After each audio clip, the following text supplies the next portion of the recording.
It's finally happening, my first YouTube video, and I'm going to talk about the 10 lessons that I've learned since moving back to Albania. I've made a list, but before I start, thank you to James for pushing me into making this video.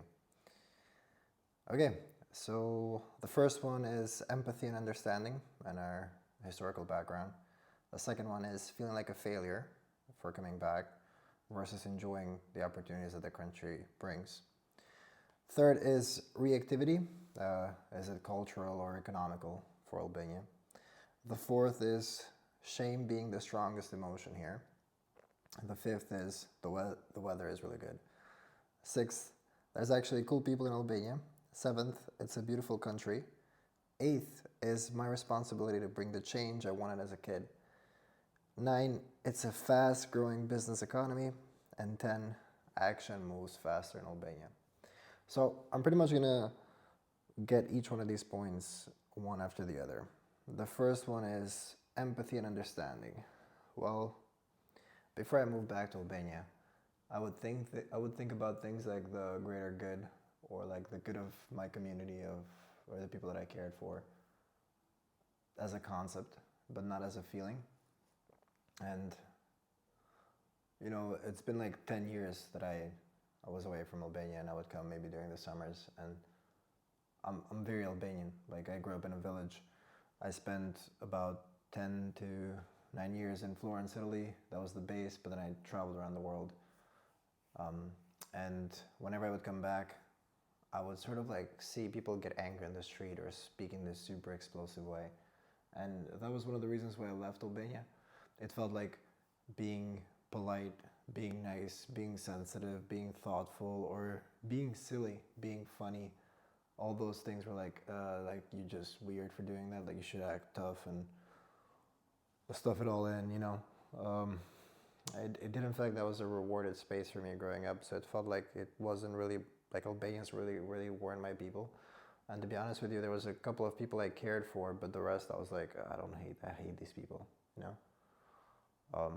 So I think that's partially what made me leave. Besides, of course, I thought there would be no opportunities. Like, I didn't even think going to uni mattered, right? Because you felt like people would know somebody and they could get a job. So it also felt like there was a lack of meritocracy. Long story short, whenever I would come back to Albania and I would see how people speak to each other, like that sort of like explosive kind of like communication, I hated that. Like, I hated it. I was like, why are you emotionally vomiting on me? I'm not doing that to you, right? I'm holding back. And over time, I just started growing this desire for things to be good for everybody. Like, I actually came back in Albania, I was like, fuck, man, like, we've been through so much, like, as a country. Like, you kind of put two and two together and you realize all the generational trauma from communism to being conquered, and from the way that our parents lived their life and how their parents spoke to them, and you realize you used to be one of the poorest countries in Europe, and there's so much fast change happening because now you're using social media, you're comparing yourself to others, and there's all these Albanians that left. So there's like this cultural soup that we're kind of living in, and I realized that all this reactivity that we have was like a survival mechanism, and the more I understood it, the less I hated it, and the more I just wanted things to be good for us. I think it was like the second or third month that I was back, and I was just like, fuck, I actually want to do good for everybody. Like, I just want things to be good for people, you know? And I don't think I ever felt that before. I think that was like a feeling that was new. And now that I'm speaking about it, I feel like I got caught up in daily life, and you can kind of forget. But when you think about it,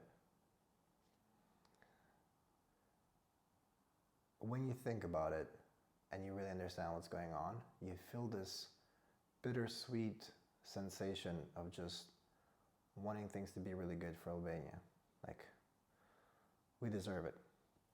Okay, the second thing is feeling like a failure for coming back versus enjoying my opportunities here. So even when I was abroad, I would often think about moving back. I was like, okay, well, rent's cheaper. and maybe I need to stop doing whatever I'm doing and just regroup. But it felt like coming back to Albania means that you failed, right? Or like something like moving back with your parents or a conversation like that. And I think I wanted to come back to spend more time with my family because I've been gone since I was 18. And yet there was this voice in my head that was like, nah, you're coming back because you want to live a cheaper lifestyle. And sometimes I would post videos about being back to Albania, like, oh, you're here just for a little bit and you're just here for the cheaper end. I'm like, I forgot that I'm Albanian. Like, I could just live in Albania if I want to. But it was weird. It was weird because it felt like I had made the connection that living in Albania means that you're a failure, versus living abroad means that you're trying for a better life. I didn't really think that you can live in Albania and still do all the self-improvement stuff, right? I can still eat really good food. I can still be very ambitious. I can spend time with my family and not feel like, oh, I'm doing all these things, but I'm not really spending time with them and I'm not supporting them while being in Albania. And I think this was more like a mental association that I had made, you know, with somewhat feeling shameful to move back to Albania. Like almost like, oh, this is where like you're a failure for coming here, right? Because if you didn't come back owning 3 jets and, you know, you didn't buy your parents 5 houses, then why are you back? So I think a lot of people who live abroad and think about coming back probably struggle with this. The reactivity, I think I spoke on this, whether it's cultural or economical. Oh yeah, that's a good point. So when I noticed this high reactivity level in people, I thought that, oh, a lot of people say this is cultural, this is the Balkans. But I think it's mostly related to GDP. Like I see friends of mine that are like doing better financially and they are in a better space. Now, of course, they also work on themselves a lot, right? You have to be that kind of person. It doesn't mean that if you're doing well financially, you're going to be less reactive. I would not make that association. But overall, countries with higher GDP tend to have people who are a little bit calmer. And I think that's what feeling like your future is stable brings you. It brings you this desire to want to go inside. Now, I don't think that's a necessary requirement, right? Because you don't want to be that kind of person who says, oh, if I had the money, I would actually work on myself. Because you're in for a shit show if that's your mindset. However, I have noticed that one of the ways that I have understood why we're so reactive is because economically we've been surviving for a very long time.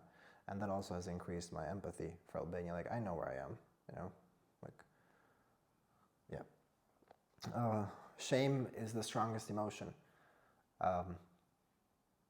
This one has been really interesting because the more I sort of like talk to new people, I've been talking to everybody since being back in Albania. I always made it a goal for me to be the kind of guy who can approach anybody and start a conversation.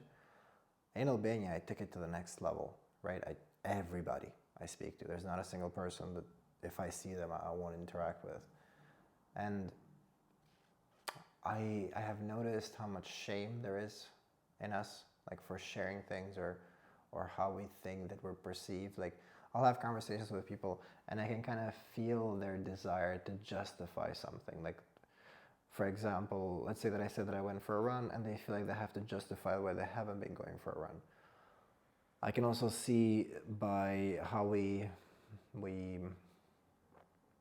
dress, the cars we ride, the fucking billionaire lounges, and all this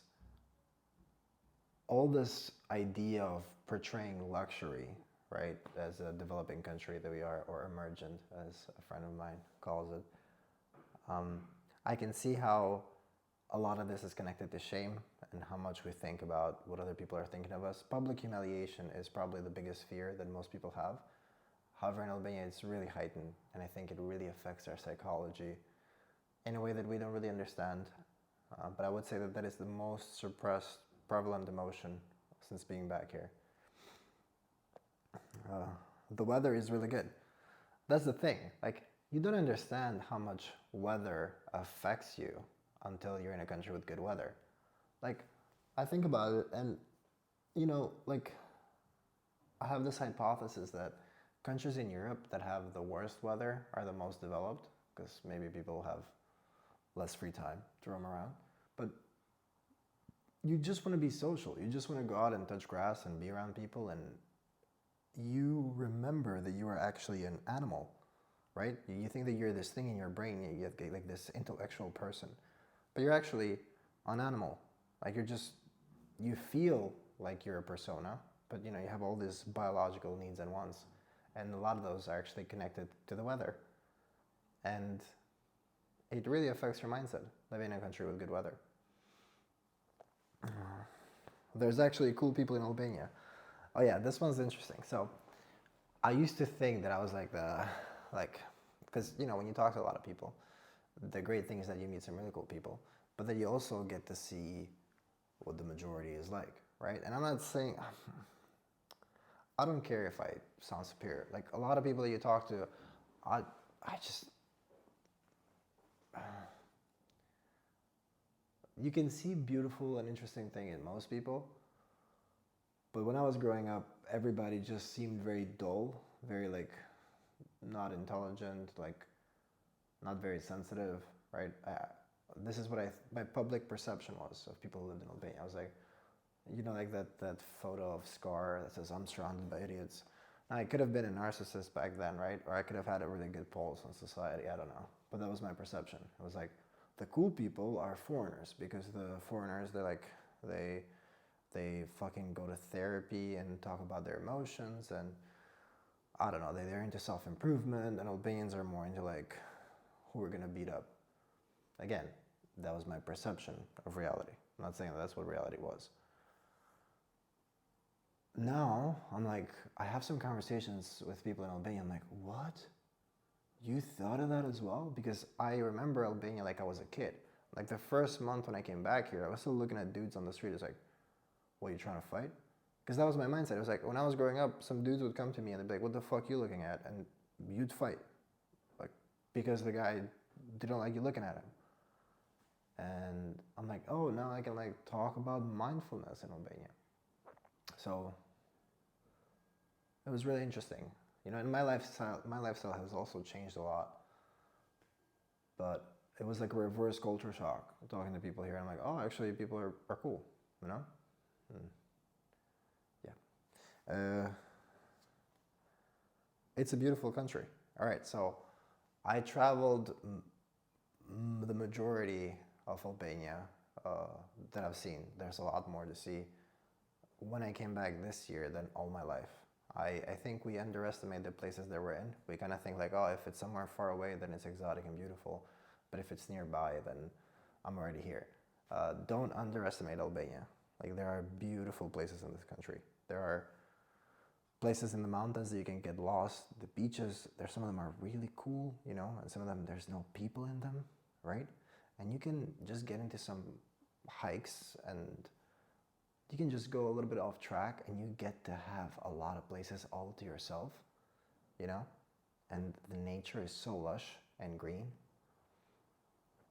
And there's always something crazy happening. There's always some fucking goat there and a cow, and there's always some guy who just makes a weird joke. So there's always something happening. I think it is a beautiful country. There's this element of wild spirituality if you get lost in nature in Albania. It's my responsibility to bring the change I want. This is another thing. It's kind of I find myself easily getting lost into venting or complaint language. I feel like here in Albania, people go out and we just default into starting to complain about things. And again, I hear myself, I'm like, you motherfucker, you complain as well. I do. However, I do think that it doesn't make sense for me at this point in my life to complain anymore. If there's something that needs to be better about this country, if I'm here, I'm gonna work into making it better. I'm not gonna complain about guys who will think I'm gay if I smile on a video, and they'll make those comments. Or I'm not gonna complain about there not being enough jobs. I'll create jobs. I'll keep making those videos. I'll keep talking, keep doing my thing, right? There's been this mindset shift of, instead of complaining, just doing the things that the younger me would want to have seen in this country. Because that's more fun, you know? And it's a fast and growing business economy. This is the thing, like I think when you live in Europe, like you kind of realize that there's a lot of regulations, like people like to really think before they do something. There's almost like this paralysis by analysis. You're kind of like bombarded with this pile of bureaucracy over your head. In Albania, like people are like just like making phone calls all the time. Like people are just like moving at a different kind of speed, right? So you're either reactive and you're complaining and everything is gloomy, or you're light speed ahead if you take action, because things move fast, you know? And I feel like people are on a different kind of grind. It's like we feel so far behind that we feel like, oh, we have to catch up, we have to catch up. I'm behind in life, I have to go now, I have to go now. And there's damaging sides to that, but it can also be a really exciting roller coaster. And I feel like action-wise, if you put in a lot of action in Albania, it feels like you move faster than in European countries where the economy is more established. No, action moves faster here. So that was it. That was the point that I was trying to make. Okay, well, it feels good to do long format content. It feels like I get to talk a little bit more, and hopefully I'll make a couple more. I'm curious what you guys think about this. You know, I can't believe I'm going to say it, but let me know in the comments. And let me know what you guys are interested in. What you guys like to know? Would you like to see travel? Would you like to know about fitness, wellness, mindfulness, anything? But I'm happy I made my first YouTube video, and hopefully there's more to come.